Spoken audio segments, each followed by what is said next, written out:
I'm Indra, And I'm Amanda. and we'd like to welcome you to The Messy Middle Matters. Hey, Amanda, how are you today? I'm good. How are you, Indra? I'm doing well. Today we're talking about a topic that received an awful lot of attention in the workplace, meeting notes. Who should take them? Why do they need to take them? And are they even necessary if nobody reads them? Yeah. And are they necessary? Does anyone even need to take them? Because there are so many AI note takers nowadays. That too. The robots and okay, well, we'll get into that. We will get into that. I have a mixed relationship with them. Same. But back to meeting notes. For me, I love them. I actually enjoy taking meeting notes. We'll get into a little bit about why. I haven't always loved taking meeting notes over the course of my career. But I really, really, really enjoy them because I think they're an underappreciated skill, because when you master that skill, you become such an important part of the strategic direction of the things that are going on at work. And it's kind of cool. It's kind of cool and it's kind of rewarding. Yeah. You're literally writing history. You're writing history. And so, I think maybe a good place for us to start is like early in our careers and note taking and what that was like, and then evolving from there. So, do you want to go first? Should I go first? Both of us have I lived can go this. first. So, like early in my career, I was assistant coordinator. I was an EA for all intents and purposes. And I was often the one who had to take meeting notes, no matter the meeting. Yep. And, early in my career, I didn't always have the business context around said meeting, right? Like I would sometimes be invited to meetings, sometimes not. And it was just my role to sit there and transcribe, essentially. Yeah. Transcribe and synthesize the notes, summarize them, and send out the action items, like who did what. That skill got developed, and my meeting note taking evolved as I evolved in my career, as I progressed in my career. And I've learned that it's exactly what you said at the top of the podcast here, of the episode, it's strategic, right? You are writing history. You are controlling a bit of the narrative. And at the very least, you are writing your version of what you heard in the meeting, even if it isn't the official document of record. Even if like someone else is the official note taker, I still like to take my own notes. 100%. Like, I think there's so many places to go. But I'll start with like the early in your career. I actually have a question for you. I know how I did it, but like, how did you know what to take down? Like in those early days, like when you were early in your career or new to an organization, because how did you know what to write down, and how did you get it right in those early days? I mean, in the early days, I would just write down as much as I could, right? And then like read it all later and then figure out what was important. And then you train yourself, right? You train yourself, and then like you read your notes and you figure out what's important. And then the next time you're in a meeting like that, you listen for those same things, right? You listen for those same people who say, this is the decision, and you write that down. You listen for the words action item, and you write those things down. And it's just, it's learning by doing. Yeah. It's funny. You made me remember there was a moment in my career where I thought about taking stenography classes. Because, before we all had laptops and all that kind of stuff, it was, you're working off of a desktop computer.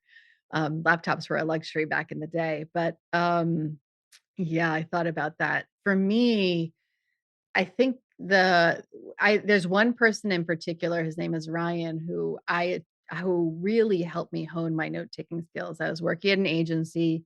He was the client partner.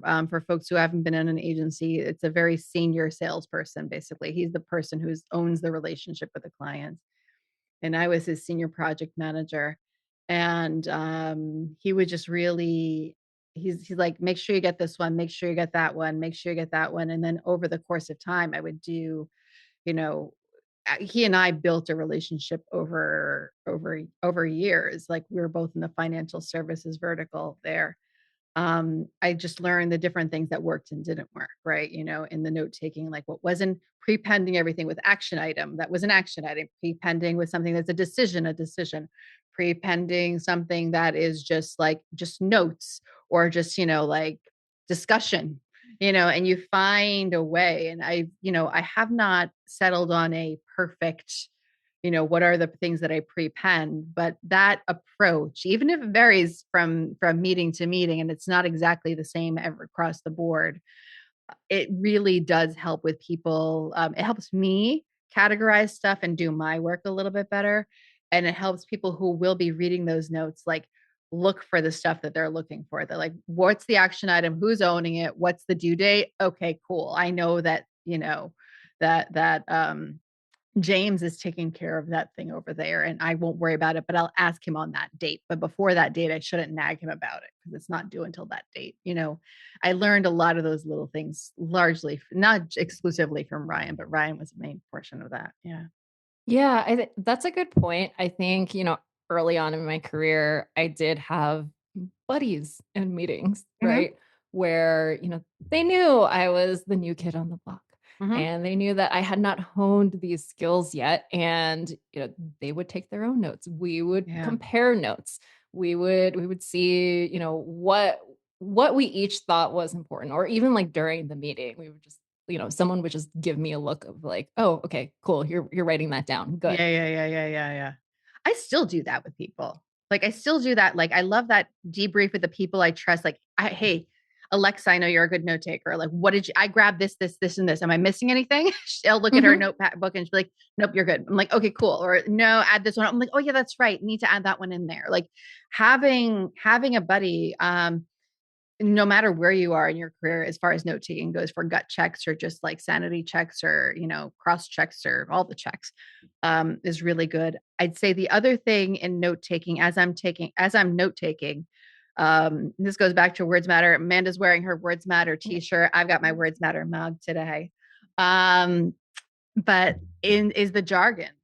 Sometimes I take things down or take names of things. I have no idea how to spell that name. I have no idea. Like I'll just write it down and I'll ask someone later. I'm like, hey, is that, whatever? And they're like, oh, no, no, no. I see how you thought that sounded that way. That's this person over here. Or like, oh, that's their nickname. You already know them as something else. I'm like, oh, okay.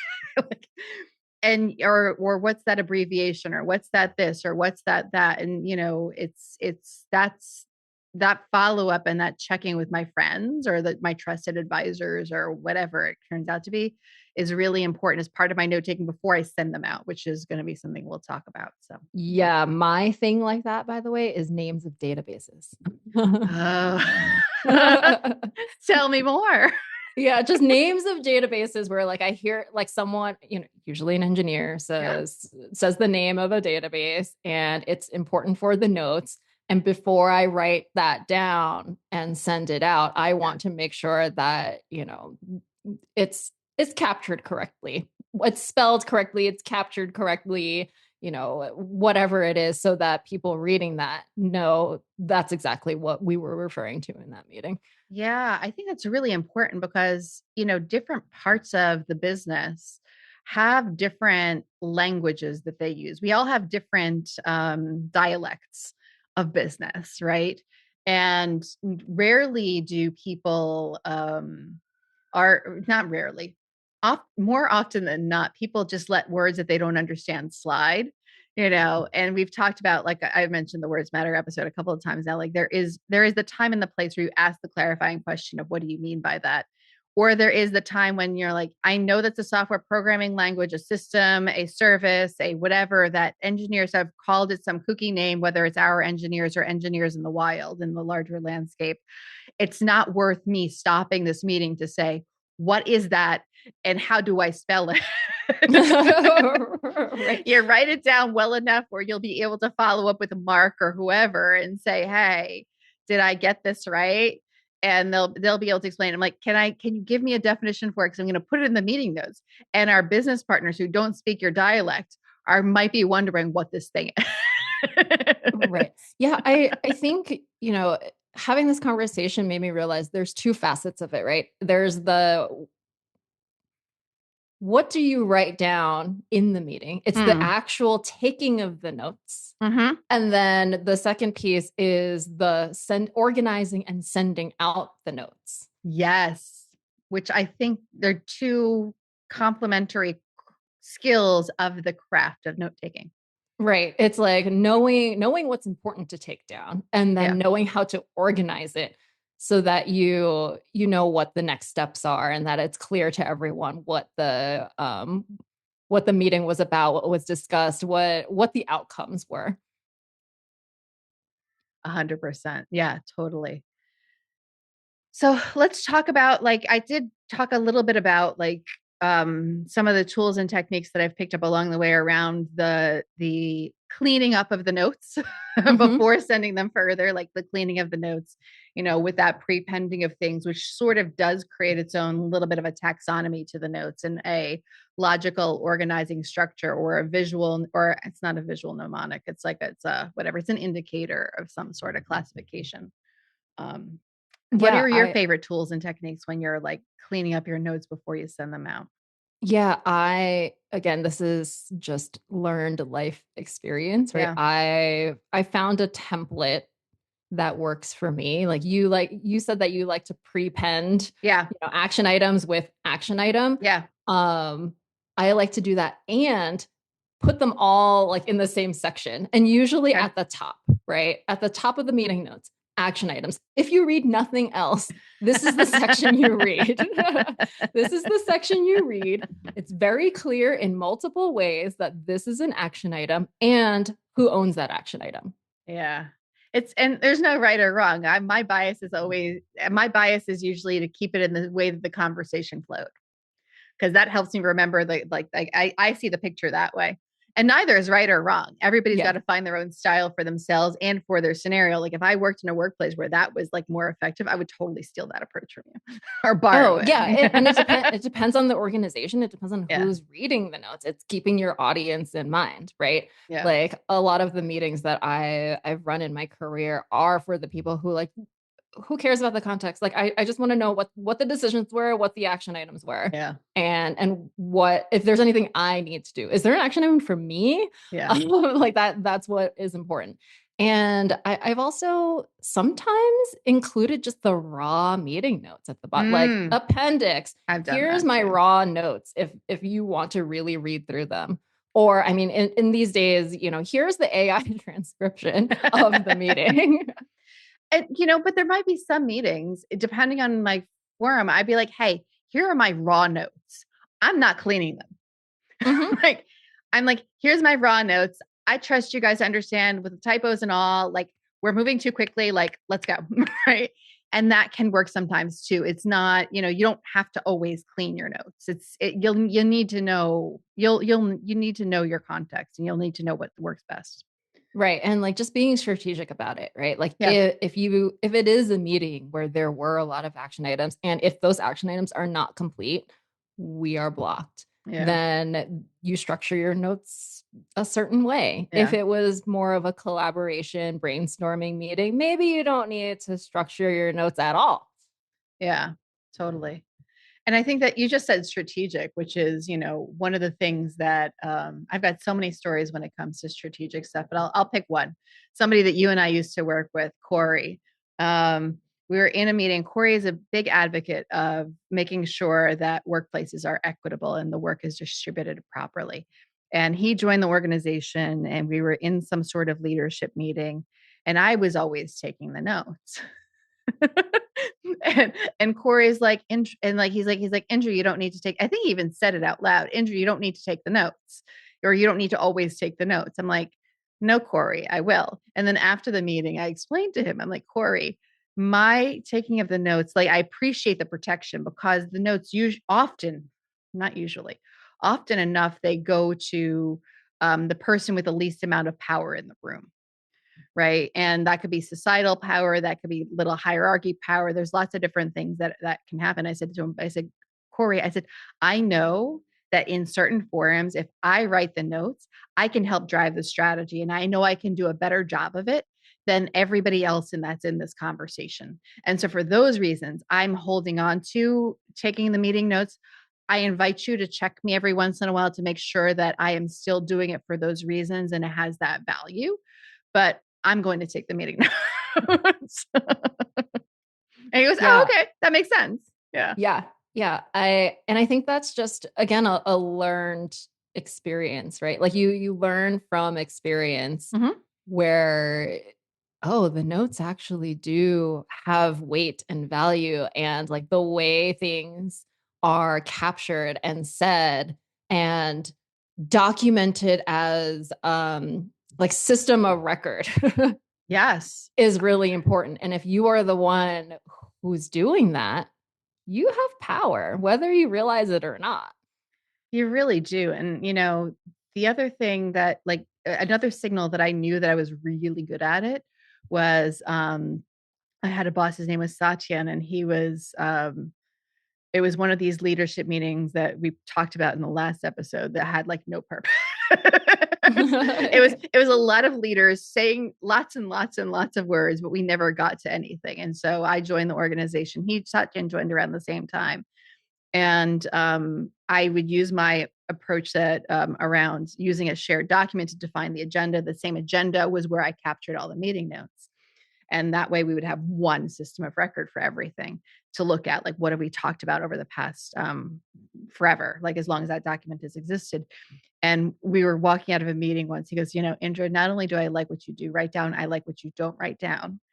And I also like how you phrase things so we can all remember what we talked about, but that thing never made it onto paper, because there are some things that should actually never make it onto paper because you don't want it to the information to unintentionally land in the wrong hands, someone to look over somebody's shoulder, whatever it might be. So like those types of compliments are the ones where like, oh, I'm helping with strategy here. I'm taking meeting notes and I'm helping strategy. Yeah. Right. And back to what you said about Corey, right? Like Yeah. he was trying to protect He was trying you. to protect me. It was He was great. trying to protect you. He was like, "Oh, well, you don't have to always do the administrative thing." Yeah. Um, that's when I get annoyed when somebody is like, "Amanda, can you take the notes?" And it's like, "This isn't my meeting. This isn't my point, my topic of discussion. I'm going to take notes for myself, but you're all on your own to take your own notes and action items." Fact, you need to have boundaries. You can't do it for everyone all the time. 100%. 100%. And that's for me where those, I'll create sometimes it depends on the environment, but like I'll create the shared document that everyone can dump their notes into. Yeah. Like, I've done that too, right? Like, okay, Amanda, can you take the notes? All right, this isn't my meeting, this isn't my bag, but I'm here to facilitate the conversation and to make sure progress, that you right? guys have action items and you guys know what you're doing. But I'm not going to be the one capturing it because I don't have all of the context here. Like you can all take notes while you're speaking. And so I'm happy to create the doc, share the doc link in the meeting and say, here's where I'm taking notes or I'm trying to take notes. Please join me. Please correct all of the misspellings of the databases that I'm going to write down. And then what I'll do is in that document, I loved it. Like I'll sometimes put at the top of it, this is a shared document, and everyone in the team is responsible for adding to it, like or something like that. That like it sets expectations. So it's not like, well, Indra, you created the document, so we just assume like no no no no no no no. Did you read that thing at the top, which I highlighted in yellow and made it really really bold? Like, did you read that? Like Right. I created it because I know how to create documents really quickly, but not my meeting, not my meeting notes. Right. Not my meeting, not my meeting notes. Happy to help where I can. Mm-hmm. But this is all you. I'm reminding you all that this is all you. Yeah. And yeah, just going back to the having a buddy in a meeting. Yeah. I'll often identify a buddy and be like, "Hey, can you please like help me take notes Yep. in this meeting because otherwise like no one's going to write anything down." And this is where your AI comes into play. Like there's enough AI note takers that are out there. I have a very good relationship with my AIs, I think. But I also know that they are, I think of my AIs as interns. Interns are wonderful, they're enthusiastic, they often do good work, and they often get it wrong. So I use that as my backup. Like, let me get the literal words and let's see what an AI can pull together. That's sort of my backup on note taking. And then I will take what they take. I never send out what they did like exactly as is.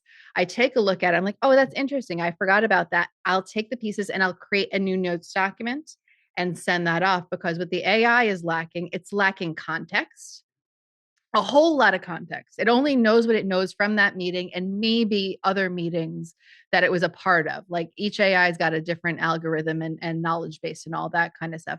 But assume that it only knows what was discussed in that exact forum at that particular time. They Right. The don't know what business context that baby Amanda was missing way back early in my career. 100%. Like, and it's like you, oh no, sorry, the AI did not hear that side conversation that happened over Slack, for example. Right. The It, the AI doesn't know that this person who yeah. said this thing is the most important person in the room, and they should have taken down basically everything that this person said. And ignored everything that really loquacious, the person who has lots and lots of words, was saying. That stuff not so important. We let them talk because that's sort of our team dynamic and they need to get it out. We all understand that, but that's not the most important thing, and that's not the thing that we're going to focus on next. That's Right. valuable. That's next quarter conversation, though. That's not this quarter conversation or this week conversation. Right. Just because Steve was saying that we should do all of these things doesn't mean we should do all of these things. No, no. And that's so use it as a backup. Use it as a reference. Oh, like I keep on saying, it's always as I think of them as they're an intern. I think of them as an intern. I cannot wholeheartedly rely on my AI to take the best meeting notes, but I love having it there because sometimes I won't have the time to write it all down. And sometimes I will rely on the AI to do all the notes during it, but then I'll rewrite them afterwards. Like I'll take what they have to remind me what the conversation was and then go from there. Some AIs even give you the full transcript so you can actually go back and look at it. So which is kind of fun too. So Right. Yeah, that reminds me of a conversation. Like I was in a meeting and I did my thing, right? I opened up my notes document, I started taking notes. I even, because I was leading the meeting, I shared my screen with yeah. my live note taking so that everybody could see Yes. my live note taking. And I got a Slack DM like, why do you take your own notes? Like there's an AI, like use Gemini, Oh, interesting. right? Why are you taking the notes? Like you don't trust the AI note taker? And I was like, it's not that I don't trust the AI note taker. It's I like to have my own notes for my own context. Yeah. And again, with the strategic Yeah. angle, using the right words Yeah. to drive the next steps. Yeah. You actually just highlighted something that I had that is so important, or it's such a useful skill when you're on that more advanced side of note taking, that I think we need to talk about. Screen sharing. Screen sharing is one of my, if you see me in a Zoom meeting, odds are that at some point I will wind up sharing my screen. It gives everybody, in this scenario for this particular topic, it gives everyone something to focus on, Mm-hmm. right? And they're more likely to stay in the conversation than answer Slack messages or chat messages or emails on the side. Like they're more likely to stay present. And by doing the live note taking, that gives them an added focus. They can see there are notes happening and they'll be like, oh, did she get that right? And when say to like, Amanda, you didn't get that right. You're like, great. It's a shared notes document. You want to fix that database name for me? Because I know I'm not going to get it right. And they'll go in and they'll do the thing. And which is great. They're more engaged and they're part of the solution, which is really kind of fun. Yeah, I do it. Yes, and I do it because it creates a shared understanding of what's happening in the meeting. Yes. 100%. 100%. I also love the fact that you said yes, yeah, and that's why I had the giggle. If anybody heard my giggle, it's such a useful thing from the improv world that is useful in the workplace too, and part of conversations. Yes, and let's Yeah, build on it. yes. And it creates a shared understanding for everyone in the room, Yeah, in the virtual room. yeah, yeah, yeah, yeah. Where, yes, this is Amanda's meeting. This Amanda's taking the notes, but I'm looking at this and fact checking the notes that she's taking, right? Like, oh, she totally got that wrong. Let me raise my hand. Hey, Amanda, I think you misunderstood. Oh, I did. Let's talk about it. Because if I misunderstood, maybe someone else did too. Ding, ding, ding. Everyone leaves the conversation with shared understanding, one of our favorite phrases, right? Like shared understanding is everything. And then the meeting has value. Yeah. The meeting has value and is delivering on its promise, which is lovely. Lovely when the meetings actually have value and they don't just like meander because people like to hear themselves talk. Right. And the creation of that doc is the creation of that artifact that you can refer to later. And sometimes it's months later. Mm-hmm. Sometimes it's months later. And you don't want to overinvest in stuff, but you're like you've said the word system of record. It is the history keeping. It's a lot, there's a lot of value to it, and you don't know why, when, where, and how that's going to pay off, but it often does. Right. It's like you had the meeting, you might as well get the benefits of the meeting, right? You might as well write down what was discussed in that meeting in case you need it later. In case you need it later. And last episode was about, gosh, my brain is completely forgetting from all the way from last week, but we talked about follow through. Let's talk about sending out meeting notes. Yeah.